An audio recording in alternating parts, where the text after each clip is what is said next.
दोस्तों आगे वीडियो में आप देखेंगे समाजवादी नेता मनोज काका ने गोदी एंकर रूबिका लियाकत की इतनी तगड़ी धुलाई की है कि बेचारी गोदी एंकर घर जाकर पक्का रोई होगी। Rubika Liyaquat one nation one election पर डिबेट रखकर सरकार का जोरदार समर्थन कर रही थी, लेकिन गोदी एंकर भूल गई कि आज डिबेट में मनोज काका भी आए हुए हैं जो रूबिका की जमकर धुलाई कर देंगे। डिबेट में एक वरिष्ठ पत्रकार ने भी रूबिका को यहाँ तक कह दिया कि आप सरकार का समर्थन कर रही है। दोस्तों वीडियो बेहद शानदार है, अंत तक देखेगा क्योंकि वीडियो के अंत में मनोज काका और वरिष्ठ पत्रकार ने रूबिका लियाकत से कुछ ऐसा पूछ लिया कि बेचारी की सिट्टी बिट्टी गुम हो गई। चलिए आपको आगे का वीडियो दिखाते हैं। इंदिरा गांधी के इस फैसले को लेकर मशहूर इतिहासकार है, हिस्टोरियन रामचंद्र गुहा।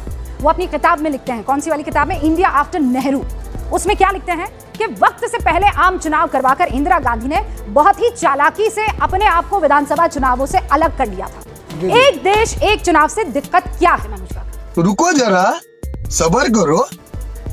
एक देश एक चुनाव का जो संकल्प और जो आज अभी लोकसभा में वोटिंग हुई है उसमें कम से कम एक बात तो आज जाहिर हो गई है कि जो देश में जो सरकारों के बहुमत के लिए 272 का आंकड़ा है, आज मोदी जी की सरकार अल्पमत में वहां भी नजर आई। लेकिन वो जो नागार्जुन की लाइन है कि उस हिटलरी गुमान पर सभी रहे हैं थूक, उस हिटलरी गुमान पर सभी रहे हैं थूक, और जिसमें कानी हो गई है शासन की बंदूक।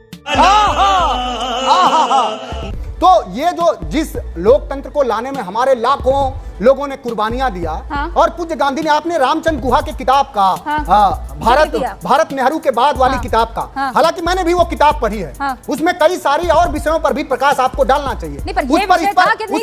मैं आप खत्म कर रहा हूँ, सुनिए। तो आपके यहाँ आए हैं, कम से कम अभिवादन किया आपने इतने अच्छे से, तो मैं समझता हूँ कि मेरी बात भी आप पूरी होने देंगे। उस किताब के शुरुआती संदर्भ में मैं दूसरे तीसरे पन्ने की बात आपको कह रहा हूँ। उस किताब में लिखा हुआ है कि अभी भारत आजादी हुआ था कि आरएसएस की विषधरी विचारधारा ने आजादी के 6 महीने ही नहीं हुआ और गांधी की हत्या करा दी। आपको वो भी पढ़ना चाहिए। पूज्य गांधी ने जिनके अथक संघर्षों से इस देश आजाद हुआ, उनका मानना यह था कि ये देश का लोकतंत्र सिर्फ ऊपर के 20 लोगों द्वारा जीत नहीं, बल्कि गांव गरीब किसान के मनोदशा से भी चलना चाहिए। मैं तो वन नेशन वन इलेक्शन पर, आपको दिक्कत है, आप कह रहे हैं हाँ दिक्कत है, वन नेशन वन इलेक्शन नहीं होना चाहिए।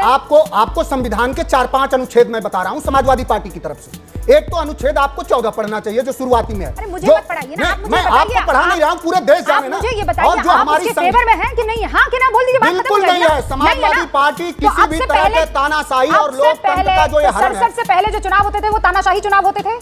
देखिए आप फिर लोगों को बरगला रही हैं। 67 से पहले जो चुनाव होते थे तानाशाही होते थे? बिल्कुल नहीं होते। क्या देश की जो व्यवस्था थी वो तानाशाही थी? कोई भी चुनाव और किसी भी सांसद और किसी भी चुनावी प्रक्रिया को प्रभावित और बदलने के लिए पहले डिलिमिटेशन होता है, डिलिमिटेशन आयोग होता है। मैं सरकार से देश जानना चाह रहा कि डिलिमिटेशन आयोग की रिपोर्ट क्या है, और सेंसस आप करा नहीं पाए। अरे कोई प्रक्रिया होती है। ये मोदी जी सब कुछ एक तानाशाही चलाना चाह रहे हैं, उसको ये देश बर्दाश्त नहीं करेगा। आप आधी अधूरी बातें मत कीजिए ना। सेंसस का आदेश हो गया है, 25 में सेंसस होगा, फिर डिलिमिटेशन होगा, उसके बाद ही चुनाव होगा ना। कोई आज ही थोड़ी चुनाव हो जाएगा प्रभु। ये एक देश और एक चुनाव का जो बात है, देश अगर एडीआर की रिपोर्ट है कि इस देश में सबसे ज्यादा चंदा 85% किसको मिलता है? बीजेपी को। सबसे ज्यादा किसने खर्च किया चुनाव में 2019 और 24 में? एडीआर की रिपोर्ट है बीजेपी ने। तो सबसे ज्यादा वैभव विलास पे खर्च करने वाली सरकार सबसे ज्यादा, चूंकि कम खर्चे के पक्ष में नहीं है, वो इसके पक्ष में है कि भारत की जो संघीय व्यवस्था है उसको बर्बाद कैसे किया जाए और मोदी की तानाशाही कैसे चले, लोकतंत्र को खत्म कैसे किया जाए और संविधान के मान्यताओं। मनोज जी, हर 6 महीने में जो चुनाव होते हैं, हर 6 महीने में इतने आपके रिसोर्सेज जाते हैं, आपका वक्त जाता है, सरकारी योजनाएं ठीक से लागू नहीं हो पाती, पूरी मशीनरी लगती है। क्या आप नहीं चाहेंगे कि एक बार में सारे के सारे चुनाव हो जाए? मैं कहता हूं, मैं सुनिए ना मेरी बात, आप बोलिए, सुन लीजिए बात। इलेक्शन का आप मॉडल कोड ऑफ कंडक्ट के दिन खत्म कम कीजिए, आप स्टेट फंडिंग चुनाव का करिए। यहाँ तो कई ऐसे देश हैं जहां पर रायशुमारी भी होती है। ओके, एक 3 बात, चौथी बात बता देता हूं आपको।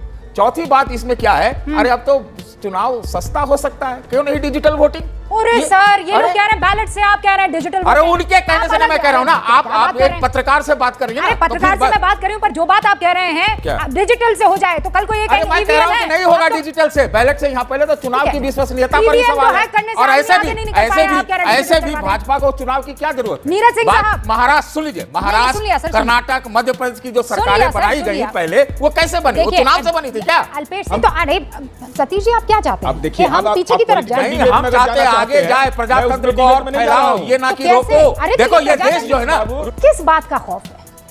वन नेशन वन इलेक्शन मतलब ये कमेटी रिपोर्ट दे रही है, ठीक है आपको नापसंद हो सकती है, हो सकता है आप लोग बैठ अरे कर प्रजातंत्र मतलब ही चुनाव होता है। अरे सतीश जी गजब कर रहे हैं आप, आज तो ऐसा लग रहा है कि आप किसी पार्टी की तरफ से बोल रहे हैं। अरे रुकिए है तो है, अगर क्या हुआ हाँ? मैं उसके खिलाफ हूं, मैं क्यों नहीं बोलूंगा? अरे मैं किसी खिलाफ पार्टी बोलिए के ना, साथ नहीं हूं। नहीं ऐसा करके आप किसी पार्टी का साथ दे ही देते हैं ना। अरे आप नहीं देती हैं क्या? नहीं, मैं कौन सी पार्टी का साथ देती हूं, मुझे हरे में दे बताइए। देती हैं।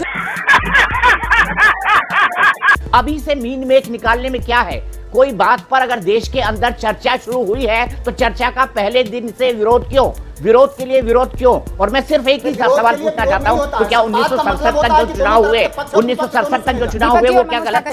क्या आप ये मान के चलेंगे? आप किस तरह की बात करें? आप ये मान के चलेंगे कि 1967 तक जो चुनाव हुए वो गलत है? लोकतंत्र में विपक्ष के मायने नहीं है। रिफॉर्म की एक आप प्रक्रिया कौन है सी बात करें? विरोध के लिए विरोध क्या? क्या सब लोग वहां दरबारी बैठे हैं कि जो नरेंद्र मोदी और भारतीय जनता पार्टी सत्ताकामी जो बात कह दे सब लोग उसको वहां सींचने वाले? लोकतंत्र में सभी के मूल्यों का और सभी के बातों का, संवादों का मायने है। आप सब लोग दरबारीगिरी थोड़ी करिए, कोई मना नहीं कर रहा है। मनोज क्या रामनाथ कोविंद दरबारी हैं जो लेकर आए हैं? अब बताइए रामनाथ कोविंद दरबारी हैं? मैं अब आप बोलिए नरेंद्र मोदी के स्क्रिप्ट पर अगर काम कर रहे हैं तो बोलिए, है हिम्मत आप में? रामनाथ कोविंद दरबारी हैं? आप सुनिए, पार्लियामेंट में पूर्व महामहिम पार्लियामेंट में जो लोग इस पूरे के पूरे बिल के फेवर में आए हैं वो सबके सब दरबारी हैं? हाँ या ना में जवाब दीजिए। बिल्कुल दरबारी हैं, सब बिल्कुल दरबारी हैं। सुनिए तो बिल्कुल दरबारी हैं। एक व्यक्ति पूरे 40 साल पहले अरे पत्रकारों का भी हाल बुरा हो जाएगा। पत्रकारों का हाल तो ये दिख रहा है, हमको दिख रहा है पत्रकारों का हाल। अरे पत्रकारों का हाल देख रहा हूँ भाई। आप लोग 400 लेके कर रहे हो ना, क्या हुआ?